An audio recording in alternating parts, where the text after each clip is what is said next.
Assalamualaikum warahmatullahi wabarakatuh. Ketemu lagi sama Kak Kamil. Kita lanjut belajar IPA kelas 9 tentang sistem reproduksi pada manusia. Ini video yang ketiga. Video pertama kita udah ngebahas tentang pembelahan sel. Video kedua, kita udah ngebahas tentang struktur dan fungsi organ reproduksi pada laki-laki. Dan pada video ini, kita akan ngebahas struktur dan fungsi organ reproduksi pada wanita. Oke? Nah, Kak ingatkan lagi, sama seperti video-video sebelumnya. Tujuan kita belajar ini adalah untuk biar tahu dan biar kita lebih peduli sama organ reproduksi yang kita miliki. Dan biar kita bersyukur kepada Tuhan Yang Maha Esa. Oke? Nah, kalau kita ngomongin bab ini tentang struktur dan fungsi organ reproduksi wanita, yang kita akan bahas itu ada dua hal. Yang pertama tentang organ reproduksinya itu sendiri. Yang kedua, kita akan membahas tentang proses oogenesis. Apa itu proses oogenesis? Proses pembentukan dan pematangan sel telur. Nah, untuk organ reproduksinya. Organ reproduksi wanita itu dibagi dua secara umum. Yang pertama ada organ reproduksi luar, yang kedua ada organ reproduksi dalam. Ya, pembagian ini berdasarkan posisinya. Ini berada di luar dan ini yang berada di dalam tubuh. Organ reproduksi luar ada dua. Yang pertama ada namanya vulva, terus yang kedua ada namanya labium. Vulva itu adalah celah, oke? Jadi celahnya itu disebut sebagai vulva. Celah terluar dari organ reproduksi perempuan itu disebut vulva. Dan si vulva ini merupakan muara dari dua saluran, yaitu saluran urin dan saluran reproduksi. Saluran urin berasal dari ginjal, saluran reproduksi berasal dari ovarium. Apa itu ovarium? Nanti kita bahas pada organ reproduksi dalam. Oke? Nah, bagian yang menutup vulva itu disebut sebagai labium.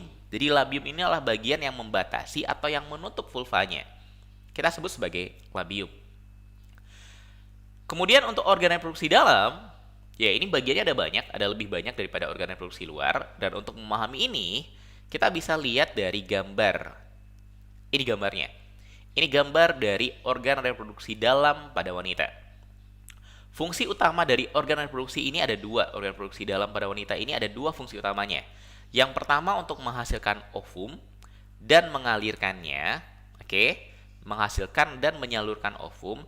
Kemudian yang kedua berfungsi untuk menyokong pertumbuhan janin, tempat menyimpan janin di dalam sini, di dalam ruangan ini. Oke, kita bahas satu-satu. Kalau kita bahas dari bagian yang paling dalamnya, makanya bagian pertamanya itu adalah yang ini, yang kita sebut sebagai ovarium, yang jumlahnya ada dua buah di kiri sama di kanan, yang berbentuk sedikit oval ini disebut sebagai ovarium. Oke? Apa fungsinya? Ovarium ini berfungsi untuk menghasilkan sel telur atau ovum. Kalau laki-laki menghasilkan sel sperma. Nah, kalau perempuan akan menghasilkan sel telur atau ovum. Selain menghasilkan ovum, maka ovarium ini berfungsi untuk menghasilkan hormon estrogen dan hormon progesteron. Kedua hormon ini nanti bekerja sama dalam siklus menstruasi ataupun pada kehamilan, dalam proses kehamilan. Nanti kita bahas ini lebih lanjut pada bagian menstruasi dan kehamilan. Oke? Nah, ada beberapa hal penting yang berkaitan sama sel telur yang dihasilkan oleh ovarium. Yang pertama, sel telur itu dihasilkan dan berkembang di dalam folikel. Ada bagian dalam ovarium yang disebut dengan folikel. Tempat berkembangnya, tempat dihasilkannya sel telur. Folikel namanya, bagian di dalam ovariumnya. Oke. Kemudian sel oosit, jadi sebelum menjadi ovum, dia terlebih dahulu disebut sebagai oosit. Nanti kita bahas lebih lanjut pada oogenesis. Itu berkembang sejak awal kehidupan wanita, sejak wanita masih dalam janin dan matang pada saat pubertas. Oke. Jadi ovum ini dihasilkan pada saat pubertas. Nah, ovum yang telah matang itu dihasilkan. Oke. Setelur yang telah matang dilepaskan dari, ini bukan ovum tapi ovarium. Dilepaskan dari ovarium sekali dalam sebulan. Jadi setiap bulan ada satu buah ovum yang dilepaskan, oke, dari ovarium ini. Nah, proses pelepasannya disebut sebagai ovulasi. Terus yang udah lepas, sel telur yang udah lepas itu nanti dikemanakan? Bentar, kita hapus dulu yang ini. Nah, ketika sel telurnya udah lepas, maka sel telurnya akan dikirim pada bagian berikutnya yang disebut sebagai tuba falopi atau oviduct. Ini yang berbentuk pipa ini. Dan ini berfungsi sebagai saluran, sebagai jalan ovum dari ovarium menuju uterus. Ini ovarium dan bagian ini disebut uterus. Saluran di antara keduanya disebut sebagai tuba falopi. Oke? Nah, bagian awalnya tuba falopi, bagian pangkalnya ini yang ada jumbai-jumbainya, itu nanti disebut sebagai infundibulum. Jadi ini bagian dari tuba falopi. Ada jumbai-jumbainya yang disebut dengan fimbriae. Nah, jumbai-jumbainya ini berfungsi untuk menangkap sel telur. Jadi dia berbentuk corong, terus ada jumbai-jumbainya. Jadi ketika sel telur dilepaskan oleh ovarium, ditangkap oleh infundibulum. Lalu kemudian dimasukkan ke dalam saluran tuba falopi, lalu dikirim menuju uterus. Nah, selain sebagai saluran, si tuba falopi ini juga berfungsi sebagai tempat terjadinya pembuahan.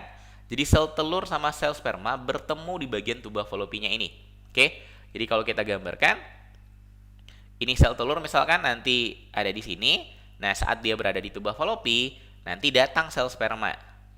Datang sel sperma, kita anggap misalkan ini sel spermanya. Nah, datang sel sperma berenang mencari sel telur, nanti ketemu. Sel spermanya jauh lebih kecil dari ini ya, dari gambar ini. Lalu bertemu sehingga terjadi pembuahan. Nah, kalau udah terjadi pembuahan, maka si sel telur tadi yang udah dibuahi dikirim ke uterus. Kalau nggak dibuahi pun tetap akan dikirim ke uterus.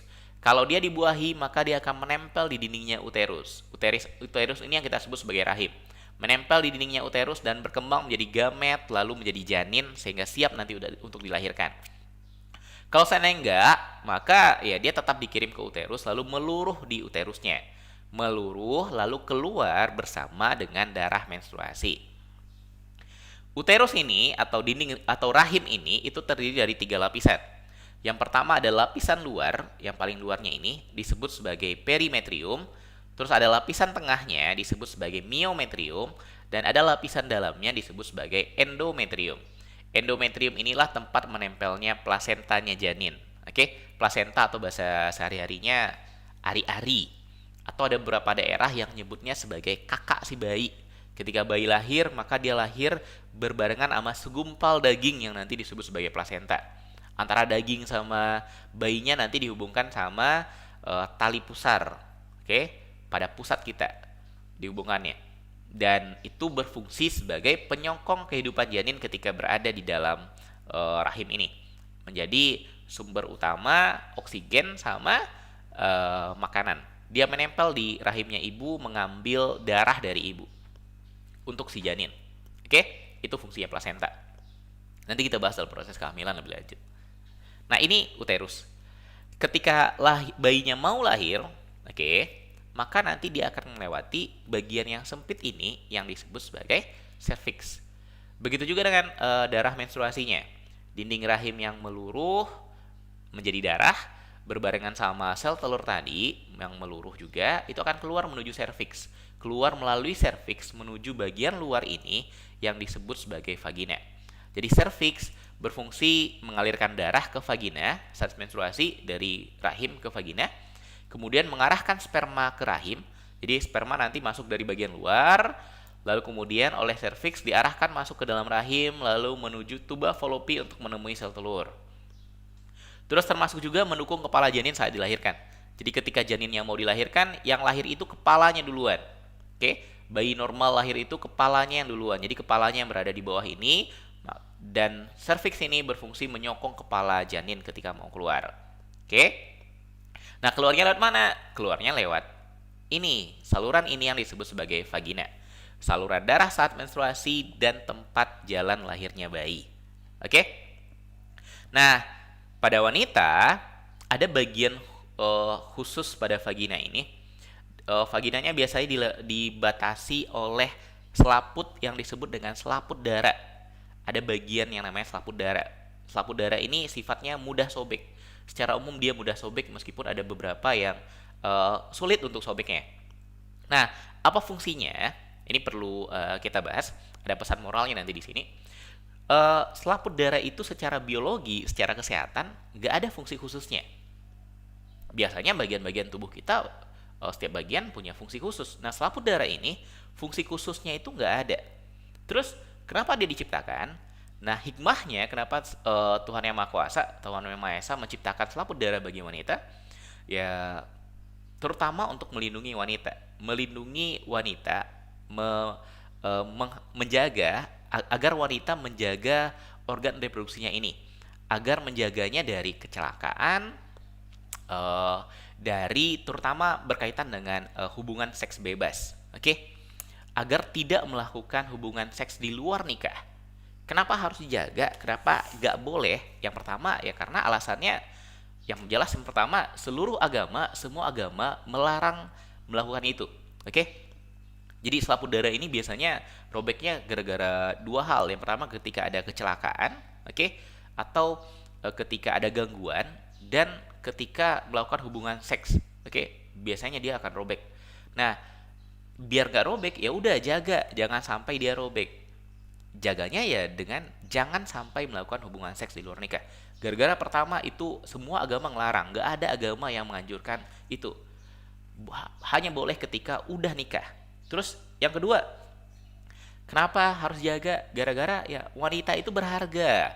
Seorang wanita adalah calon ibu, sangat berharga. Jadi karena sangat berharga makanya harus dilindungi. Oke? Hanya laki-laki terpilih, hanya mereka yang benar-benar bertanggung jawab yang boleh. Tanggung jawabnya dalam bentuk pernikahan. Oke? Karena ketika udah dalam bentuk pernikahan, udah ada ikatan resmi yang diakui oleh agama dan diakui oleh negara secara hukum. Itu bentuk tanggung jawabnya. Oke? Jadi bagi kalian yang wanita, jaga baik-baik, jangan sampai hanya gara-gara kesenangan saat melakukan hubungan seks di luar nikah. Jaga baik-baik. Bagi kalian yang laki-laki, jaga. Oke? Kalau kalian punya teman wanita, kalau kalian sekarang ada pacar misalkan, meskipun Kak nganjurkan jangan pacaran dulu, kalian fokus dulu sama sekolah, maka lindungi, jangan sampai melakukan hal yang tidak-tidak, oke? Hal-hal yang dilarang. Karena ya ketika hal itu terjadi, yang paling dirugikan adalah wanita. Oke? Kalau kalian laki-laki benar-benar ngakui sebagai laki-laki sejati, maka lindungi, dan ya, kalau kalian udah siap, nikahi. Oke, kalau udah siap, jangan sekarang. Kalau udah siap, kalau nanti udah lulus kuliah, udah kerja, baru nikahi. Dan selama belum nikah, jangan pernah lakukan itu. Oke? Oke, itu pesan moralnya. Nah, ini berkaitan dengan struktur dan fungsi organ reproduksi wanita. Terus kemudian, kita lanjut pada bagian berikutnya. Oogenesis. Oogenesis adalah proses pembentukan dan pematangan sel telur. Oke? Kalau kita bahas secara detail, maka proses ini dimulai dari oogonium. Ini kita anggap sebagai sel induknya. Kalau dia banyak, kumpulannya disebut sebagai oogonia. Nah, si oogonium ini akan melakukan pembelahan mitosis secara terus-menerus. Sehingga nanti akan dihasilkan oosit primer namanya. Oosit primer ini adalah hasil pembelahan mitosis dan perkembangan dari oogonium. Nah, karena pembelahannya mitosis, maka oogonium yang awalnya bersifat diploid atau 2N yang kromosomnya berpasang-pasangan, oosit primer juga punya kromosom dengan jumlah yang sama, juga berpasang-pasangan. Oke? Nah, proses ini terjadi ketika wanita masih dalam kandungan, ketika masih dalam berbentuk janin. Dan berhenti ketika dilahirkan. Jadi ketika wanita dilahirkan, tidak ada lagi oosit primer yang dihasilkan, berhenti. Dan jumlah oosit primer yang dihasilkan selama masih janin itu berjumlah jutaan. Sebagian buku menulisnya 2 juta, kebanyakan nulisnya 2 juta. Ada sekitar 2 juta oosit primer yang dihasilkan. Nah, dari anak-anak, dari bayi yang baru dilahirkan sampai remaja, proses ini terhenti. Jadi proses oogenesisnya terhenti sesaat dari bayi sampai remaja, dan lanjut lagi ketika udah remaja. Lanjutnya dalam bentuk seperti apa? Si oosit primer akan membelah secara meiosis menghasilkan oosit sekunder, sama yang lebih kecil ini namanya badan polar. Jadi dia membaginya nggak adil. Yang besarnya disebut oosit primer, yang kecilnya disebut badan polar. Badan polar ini nanti akan meluruh, oke, mengalami degenerasi. Jadi hancur dengan sendirinya. Si oosit primer ini dihasilkan, si oosit primer dan badan polar ini dihasilkan dalam proses meiosis 1. Oke? Nah, oosit sekunder akan mengalami meiosis 2, menghasilkan dua sel lainnya yang disebut sebagai ootit dan badan polar sekunder. Ini namanya badan polar sekunder. Mirip sama badan polar primer, ya dia juga akan meluruh. Oke, ukurannya lebih kecil dan akan meluruh. Si badan polar primernya juga akan membelah menjadi dua buah badan polar primernya, badan polar lainnya. Ya, yang ini nggak ngapa-ngapain nanti. Dia cuma akan meluruh. Oke, mengalami degenerasi dan meluruh. Ini terjadi pada proses meiosis 2. Si ootit nanti akan berkembang menjadi ovum, akan berkembang dan matang menjadi ovum atau sel telur yang nanti akan dilepaskan menuju tuba falopi. Oke? Jadi secara umum kalau kita simpulkan dalam proses ini dari satu oosit primer akan dihasilkan satu buah ovum dan 3 buah badan polar. Ovum ini yang nanti akan dibuahi oleh sel sperma, badan polar ini akan diluruhkan, oke? Akan meluruh. Nah, proses ini dari oosit menjadi ovum terjadi ketika si wanita udah masuk masa remaja. Ya, udah akil balik. Dan berhenti ketika menopause. Jadi dimulai pada masa pubertas yang proses ini dan berhenti ketika menopause. Menopause itu terjadi ketika sel telurnya, ketika oositnya habis, nggak ada lagi oosit yang akan dibatangkan menjadi sel telur. Sehingga proses ini berhenti, benar-benar berhenti. Oke? Nah, kalau proses oogenesis ini kita simpulkan, ya ini proses pembentukan dan pematangan sel telur. Proses ini terjadi pada ovarium. Lalu kemudian, untuk tiap oosit primer dihasilkan satu ovum dan 3 badan polar, seperti yang tadi udah kita jelaskan di gambarnya. Proses ini dimulai pada saat wanita masih dalam kandungan, lalu berhenti sementara, dan dimulai lagi ketika udah remaja.